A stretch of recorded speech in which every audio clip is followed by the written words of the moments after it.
بسم الله الرحمن الرحيم. سبحان الذي أسرى بعبده ليلا من المسجد الحرام إلى المسجد الأقصى الذي باركنا حوله من المسجد الحرام إلى المسجد الأقصى الذي باركنا حوله لنريه من آياتنا إنه هو السميع البصير. وآتينا موسى الكتاب وجعلناه هدى لبني إسرائيل ألا تتخذوا من دوني وكيلا ذرية من حملنا مع نوح إنه كان عبدا شكورا. وقضينا إلى بني إسرائيل في الكتاب لتفسدن في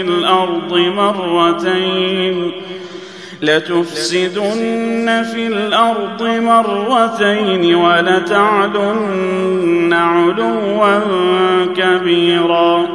فإذا جاء وعد أولاهما بعثنا عليكم عبادا لنا أولي بأس شديد فجاسوا خلال الديار وكان وعدا مفعولا. ثم رددنا لكم الكرة عليهم وأمددناكم بأموال وبنين وجعلناكم أكثر نفيرا. إن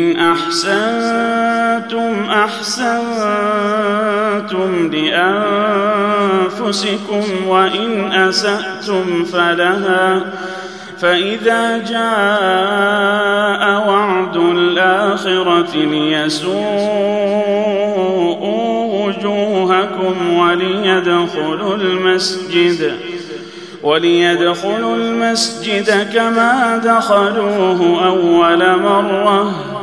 وليتبروا ما علوا تتبيرا. عسى ربكم أن يرحمكم وإن عدتم عدنا وجعلنا جهنم للكافرين حصيرا. إن هذا القرآن يهدي للتي هي أقوم ويبشر المؤمنين الذين يعملون الصالحات أن لهم أجرا كبيرا وأن الذين لا يؤمنون بالآخرة أعتدنا لهم عذابا أليما. ويدعو الإنسان بالشر دعاءه بالخير وكان الإنسان عجولا. وجعلنا الليل والنهار آيتين فمحونا آية الليل وجعلنا آية النهار مبصرة لتبتغوا فضلا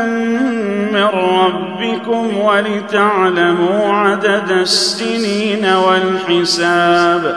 وكل شيء فصلناه تفصيلا. وكل إنسان ألزمناه طائره في عنقه ونخرج له يوم القيامة كتابا يلقاه منشورا اقرأ كتابك كفى بنفسك اليوم عليك حسيبا من اهتدى فإنما يهتدي لنفسه ومن ضل فإنما يضل عليها ولا تزر وازرة وزر أخرى وما كنا معذبين حتى نبعث رسولا وإذا أردنا أن نهلك قرية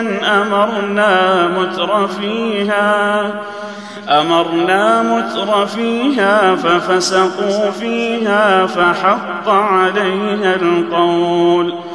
فحق عليها القول فدمرناها تدميرا وكم أهلكنا من القرون من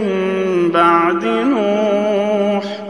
وكفى بربك بذنوب عباده خبيرا بصيرا من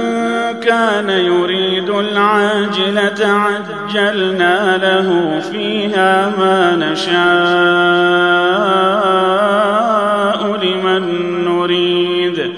ثم جعلنا له جهنم يصلاها مذموما مدحورا ومن أراد الآخرة وسعى لها سعيها وهو مؤمن فأولئك كان سعيهم مشكورا كلا نمد هؤلاء وهؤلاء من عطاء ربك وما كان عطاء ربك محظورا انظر كيف فضلنا بعضهم على بعض وللآخرة أكبر درجات وأكبر تفضيلا لا تجعل مع الله إلها آخر فتقعد مذموما مخذولا وقضى ربك ألا تعبدوا إلا إياه وبالوالدين إحسانا إما يبلغن عندك الكبر أحدهما أو كلاهما فلا تقل لهما أف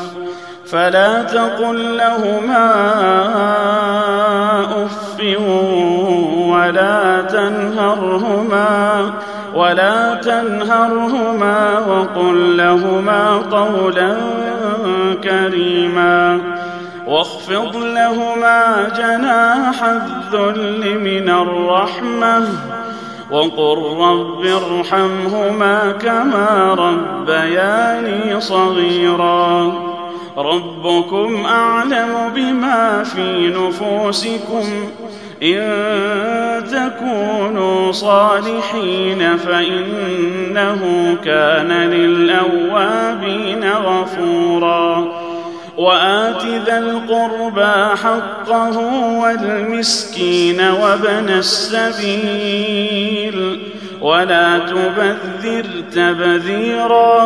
إن المبذرين كانوا إخوان الشياطين وكان الشيطان لربه كفورا وإما تعرضن عنهم ابتغاء رحمة من ربك ترجوها فقل لهم قولا ميسورا ولا تجعل يدك مغلولة إلى عنقك ولا تبسطها كل البسط فتقعد ملوما محسورا إن ربك يبسط الرزق لمن يشاء ويقدر إنه كان بعباده خبيرا بصيرا ولا تقتلوا أولادكم خشية إملاق نحن نرزقهم وإياكم إن قتلهم كان خطأ كبيرا ولا تقربوا الزنا إنه كان فاحشة وساء سبيلا ولا تقتلوا النفس التي حرم الله إلا بالحق ومن قتل مظلوما فقد جعلنا لوليه سلطانا فلا يسرف في القتل إنه كان منصورا ولا تقربوا مال اليتيم إلا بالتي هي أحسن حتى يبلغ أشده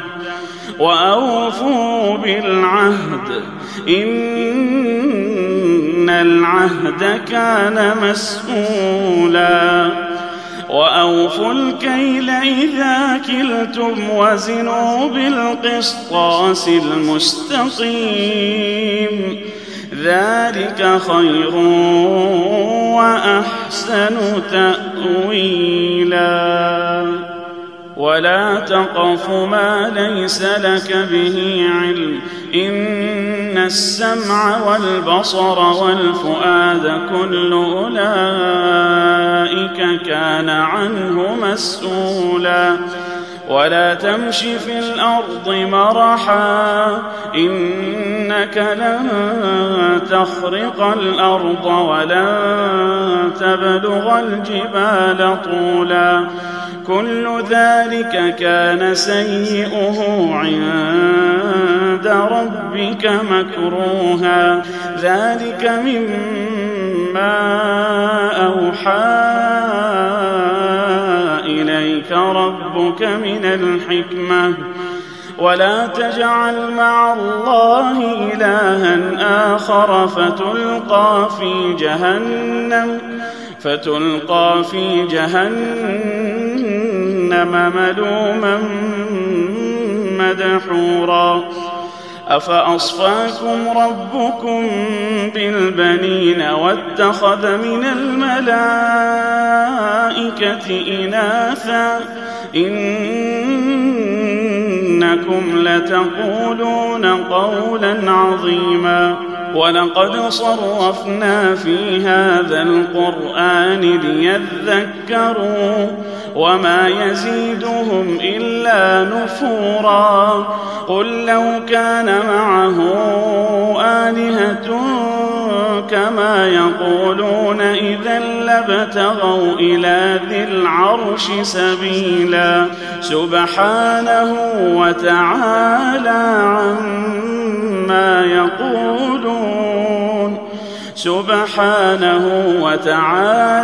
عما يقولون علوا كبيرا تسبح له السماوات السبع والأرض ومن فيهن وإن من شيء إلا يسبح بحمده ولكن لا تفقهون تسبيحهم إنه كان حليما غفورا وإذا قرأت القرآن جعلنا بينك وبين الذين لا يؤمنون بالآخرة حجابا مستورا وجعلنا على قلوبهم أكنة أن يفقهوه وفي آذانهم وقرا وإذا ذكرت ربك في القرآن وحده ولوا على أدبارهم نفورا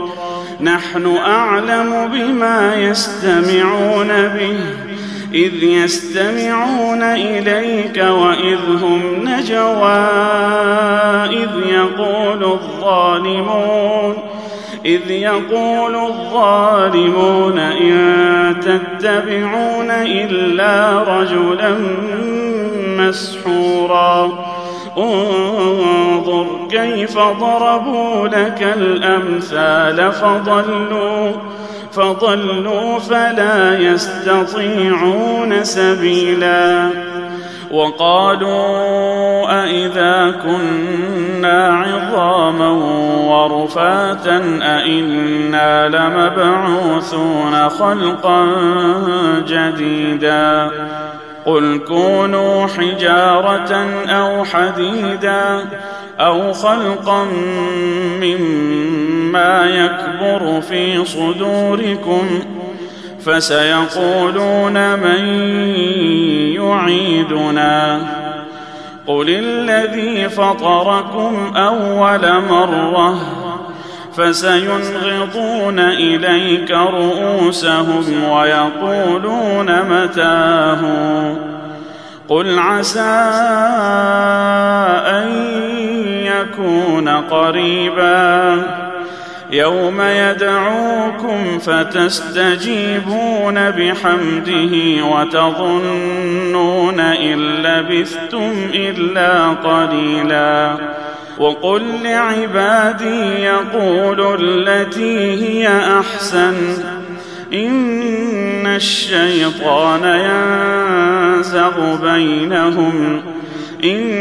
الشيطان كان للإنسان عدوا مبينا ربكم أعلم بكم إن يشأ يرحمكم أو إن يشأ يعذبكم وما أرسلناك عليهم وكيلا وربك أعلم بمن في السماوات والأرض ولقد فضلنا بعض النبيين على بعض وآتينا داود زبورا قل ادعوا الذين زعمتم من دونه فلا يملكون كشف الضر عنكم ولا تحويلا أولئك الذين يدعون يبتغون إلى ربهم الوسيلة أيهم أقرب ويرجون رحمته ويخافون عذابه إن عذاب ربك كان محذورا وإن من قرية إلا نحن مهلكوها قبل يوم القيامة أو معذبوها عذابا شديدا كان ذلك في الكتاب مسطورا وما منعنا أن نرسل بالآيات إلا أن كذب بها الأولون وآتينا ثمود الناقة مبصرة فظلموا بها وما نرسل بالآيات إلا تخويفا وإذ قلنا لك إن ربك أحاط بالناس وما جعلنا الرؤيا التي أريناك إلا فتنة للناس والشجرة الملعونة في القرآن ونخوفهم فما يزيدهم إلا طغيانا كبيرا وإن وإذ قلنا للملائكة اسجدوا لآدم فسجدوا إلا إبليس قال أأسجد لمن خلقت طينا قال أرأيتك هذا الذي كرمت علي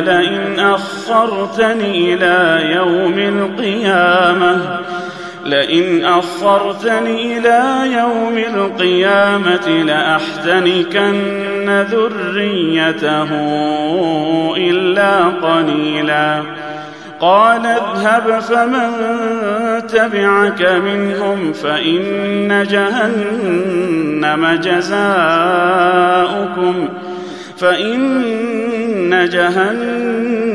جزاؤكم جزاء موفورا واستفزز من استطعت منهم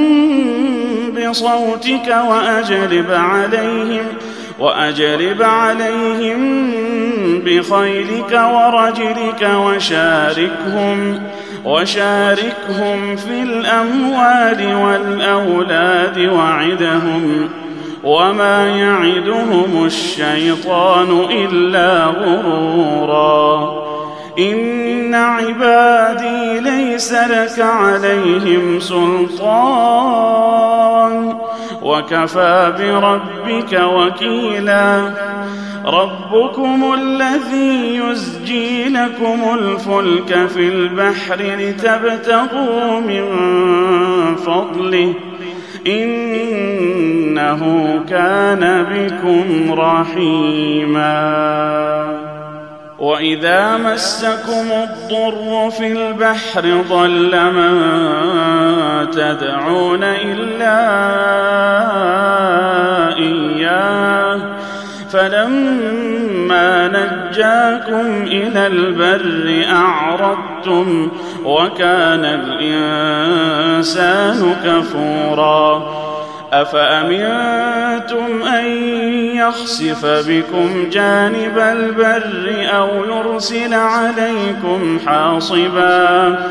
أو يرسل عليكم حاصبا ثم لا تجدوا لكم وكيلا أم أمنتم أن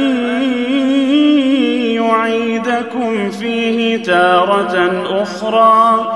فيرسل عليكم قاصفا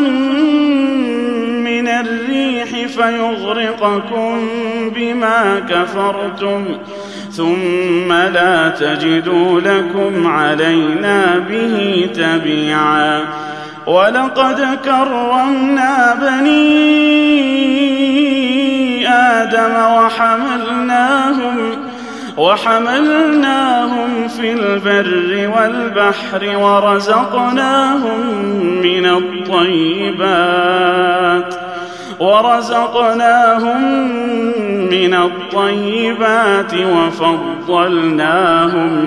وفضلناهم على كثير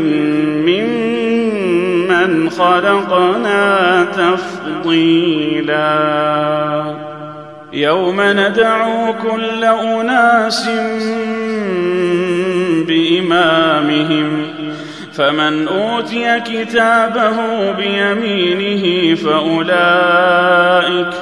فأولئك يقرؤون كتابهم ولا يظلمون فتيلا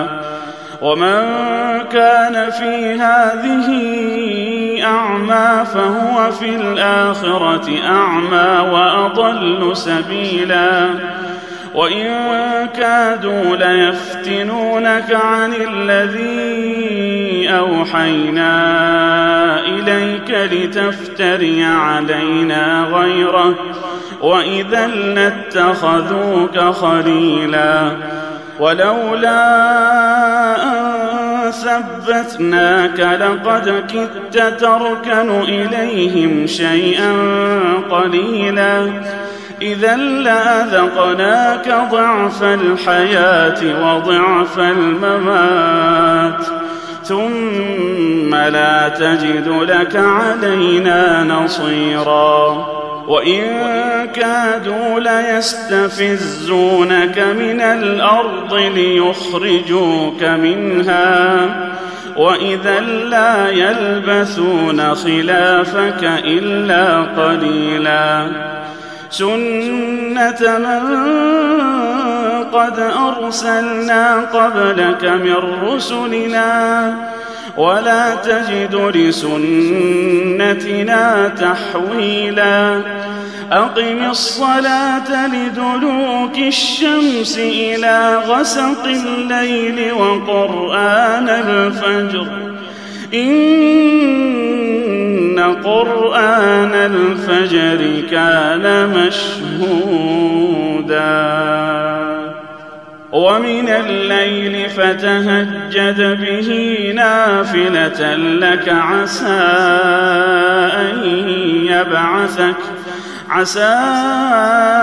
أن يبعثك ربك مقاما محمودا وقل رب أدخلني مدخل صدق وأخرجني مخرج صدق واجعلني من لدنك سلطانا نصيرا وقل جاء الحق وزهق الباطل إن الباطل كان زهوقا وننزل من القرآن ما هو شفاء ورحمة للمؤمنين ولا يزيد الظالمين إلا خسارا وإذا أنعمنا على الإنسان أعرض ونأى بجانبه وإذا مسه الشر كان يئوسا قل كل يعمل على شاكلته فربكم أعلم بمن هو أهدى سبيلا ويسألونك عن الروح قل الروح من أمر ربي وما أوتيتم من العلم إلا قليلا ولئن شئنا لنذهبن بالذي أوحينا إليك ثم لا تجد لك به علينا وكيلا إلا رحمة من ربك إن فضله كان عليك كبيرا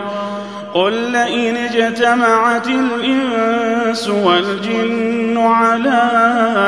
أن يأتوا بمثل هذا القرآن لا يأتون بمثله ولو كان بعضهم لبعض ظهيرا ولقد صرفنا للناس في هذا القرآن من كل مثل فأبى أكثر الناس إلا كفورا وقالوا لن نؤمن لك حتى تفجر لنا من الأرض ينبوعا أو تكون لك جنة من نخيل وعنب فتفجر الأنهار خلالها تفجيرا أو تسقط السماء كما زعمت علينا كسفا أو تأتي بالله والملائكة قبيلا أو يكون لك بيت من زخرف أو ترقى في السماء ولن نؤمن لرقيك حتى تنزل علينا كتابا نقرأه قل سبحان ربي هل كنت إلا بشرا رسولا وما منع الناس أن يؤمنوا إذ جاءهم الهدى إلا أن قالوا أبعث الله بشرا رسولا قل لو كان في الأرض ملائكة يمشون مطمئنين لنزلنا عليهم من السماء ملكا رسولا قل كفى بالله شهيدا بيني وبينكم إنه كان بعباده خبيرا بصيرا ومن يهد الله فهو المهتد ومن يضلل فلن تجد لهم أولياء من دونه ونحشرهم يوم القيامة على وجوههم عميا وبكما وصما مأواهم جهنم كلما خبت زدناهم سعيرا ذلك جزاؤهم بأنهم كفروا بآياتنا وقالوا أئذا كنا عظاما ورفاتا أئنا لمبعوثون خلقا جديدا أولم يروا أن الله الذي خلق السماوات والأرض قادر على أن يخلق مثلهم وجعل لهم أجلا لا ريب فيه فأبى الظالمون إلا كفورا قل لو أنتم تملكون خزائن رحمة ربي إذا لأمسكتم خشية الإنفاق وكان الإنسان قتورا ولقد آتينا موسى 9 آيات بينات فاسأل بني إسرائيل إذ جاءهم فقال له فرعون إني لأظنك يا موسى مسحورا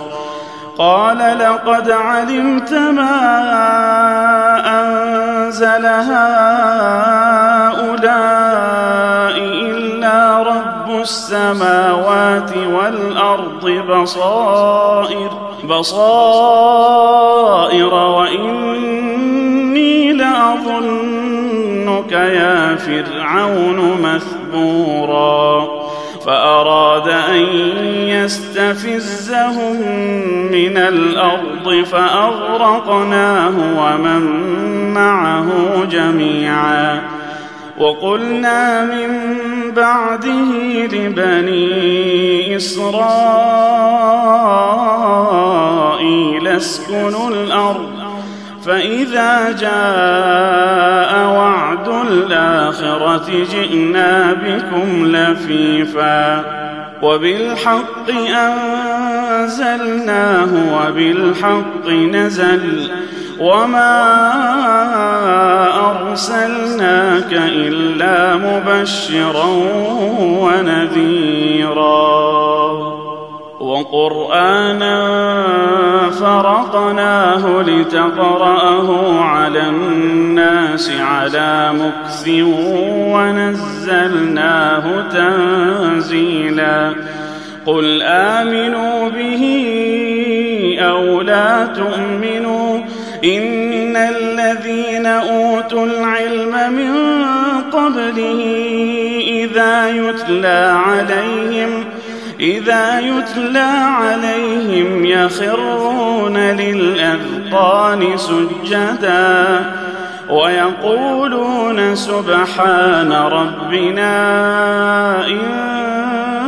كان وعد ربنا لمفعولا ويخرون للأذقان يبكون ويزيدهم خشوعا قل ادعوا الله أو ادعوا الرحمن أيما تدعوا فله الأسماء الحسنى ولا تجهر بصلاتك ولا تخافت بها وابتغ بين ذلك سبيلا وقل الحمد لله الذي لم يتخذ ولدا ولم يكن له شريك في الملك ولم يكن له ولي